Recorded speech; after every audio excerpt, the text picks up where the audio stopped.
भक्तों, एक जगह सत्संग हो रहा था जिसमें कि भगवान श्री रामचंद्र जी के भगवान के नाम की महिमा का वर्णन हो रहा था। सभी लोग सत्संग सुन रहे थे। गरल सुधा रिप करहि मिताई, गोपद सिंध अनल सितलाई। भगवान के भक्त के लिए गौ के खुर के समान भवसागर हो जाता है और अग्नि में शीतलता आ जाती है। गरल सुधा रिप करहि मिताई, गरल अमृत बन जाता है। गरल माने विष, अमृत का काम करता है। और रिप माने दुश्मन, दुश्मन भी दोस्त हो जाता है। जा पर कृपा राम की होई, ता पर कृपा करे सब कोई। तो भक्तों, आज नाम की महिमा का वर्णन हो रहा था। तभी एक बेटा गया, एक बच्चा गया और वो सुनता रहा। जब कथा का समापन हुआ तो वो कहने लगा, गुरुदेव, मेरे पिताजी बहुत अस्वस्थ हैं और पूरा जीवन तो उन्होंने कोई धर्म कार्य किया नहीं, कथा सुना नहीं और दान किया नहीं, धर्म नहीं किया, लेकिन आज वो इतने अस्वस्थ हैं तो मुझे उनकी चिंता हो रही है, क्योंकि सारा जीवन तो उन्होंने पाप कर्म ही किए हैं। अब उनका उद्धार कैसे हो? तो गुरुदेव ने कहा कि भाई उनको जो है कहो कि राम राम कहें। तो उन्होंने कहा कि गुरुदेव आप ही कह दो चल करके। अब वो गुरुदेव को लिवा करके अपने घर जाते हैं। गुरुदेव ने कहा, भाई कैसे हो? उन्होंने कहा, बड़ा कष्ट है, बहुत दुख भोग रहा हूँ, मुझे बड़ा कष्ट है, मुझे बड़ी तकलीफ है, बड़ी वेदना हो रही है मुझे। तब गुरुदेव ने कहा कि राम राम कहो। उसने कहा, मुझसे नहीं होगा, मैंने सारा जीवन तो पाप किया है, मैंने कष्ट ही पहुंचाए हैं सबको, ये मुझसे नहीं होगा। गुरुदेव ने कहा, बोलो राम बोलो, राम बोलो। उनका नहीं होगा। गुरुदेव ने कहा, बोलो। बार बार कहने पर उसने कहा, राम नहीं बोलूंगा। गुरुदेव ने कहा, काम बन गया। इतने बीच में भक्तों उस व्यक्ति की आवाज चली जाती है।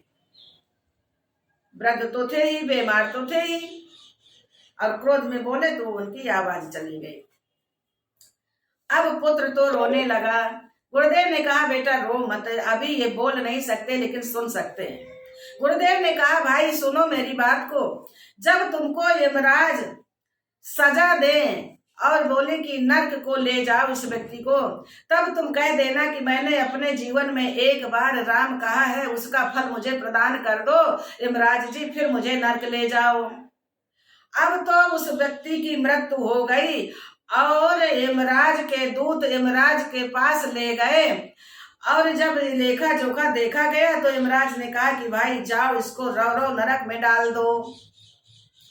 तब उस व्यक्ति को उस गुरुदेव की याद आ गई और उस व्यक्ति ने कहा कि हे यमराज जी, मैंने अपने जीवन में एक बार राम कहा है, उसका फल पहले मुझे प्रदान कर दो, फिर मुझे नरक में डाल देना। यमराज जी ने कहा कि भैया बताओ क्या फल दे दे तुम्हें? तो गुरुदेव ने कहा था कि यदि यमराज कहे कि क्या फल दे दूं, पूछे तो तुम कह देना कि भाई मैं नहीं जानता, आप अपने मन से मुझे फल दो। तो उस व्यक्ति ने कहा कि यमराज जी आप अपने मन से मुझे फल दे दो। यमराज जी सोचने लगे मैं इसको क्या फल दूं। तो ब्रह्मा जी के पास उस व्यक्ति को लेकर के गए और यमराज जी ने कहा कि हे ब्रह्मा जी, हे जगत के पिता, इस व्यक्ति ने अपने जीवन में एक बार राम कहा है और उसका फल ये मांग रहा है, सो क्या प्रदान करें इसको, आप बता दो। ब्रह्मा जी ने कहा कि भाई मैं तो ज्यादा जानता नहीं हूँ, ऐसा करते हैं कि चलो राम का नाम का फल और राम के नाम की महत्वता भगवान देवादिदेव महादेव जानते हैं, भगवान शंकर जी जानते हैं, इसलिए हम लोग वहीं चलते हैं, वही बताएंगे, क्योंकि वो राम नाम में ही रमते हैं। तो मैं पुन राम नाम दिन राती और सादर जपहु अनंग राती। वो राम नाम में ही रटे रहते हैं, लगे रहते हैं, रमे रहते हैं, इसलिए उनके पास चलते हैं। और भक्तों शंकर जी के पास गए वो और बताया ब्रह्मा जी ने कि हे देवादिदेव महादेव, इस व्यक्ति ने अपने जीवन में एक बार राम कहा है, उसका फल मांगते हैं, तो आप इनको राम नाम का फल दे दो।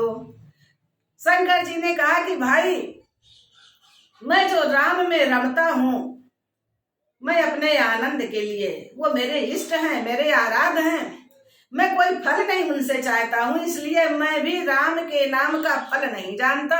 इसलिए चलो जिनका नाम है उन्हीं के पास चलते हैं और उन्हीं से निर्णय कर लेते हैं कि क्या फल चाहिए, इसको व्यक्ति को देना चाहिए।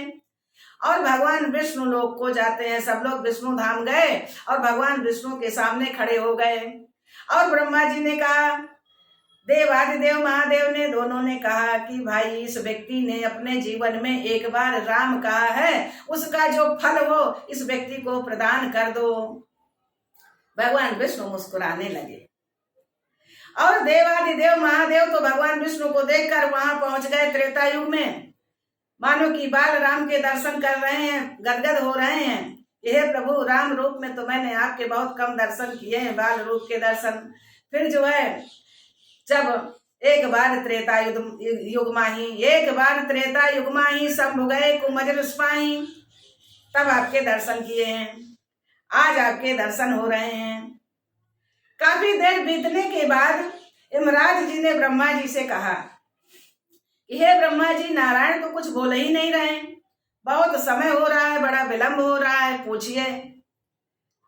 तब ब्रह्मा जी ने कहा कि भगवान बताइए राम नाम का फल क्या है। तो मुस्कुराते हुए भगवान विष्णु जी ने कहा कि अरे ब्रह्मणे, अभी तक आप समझ नहीं पाए राम नाम का फल।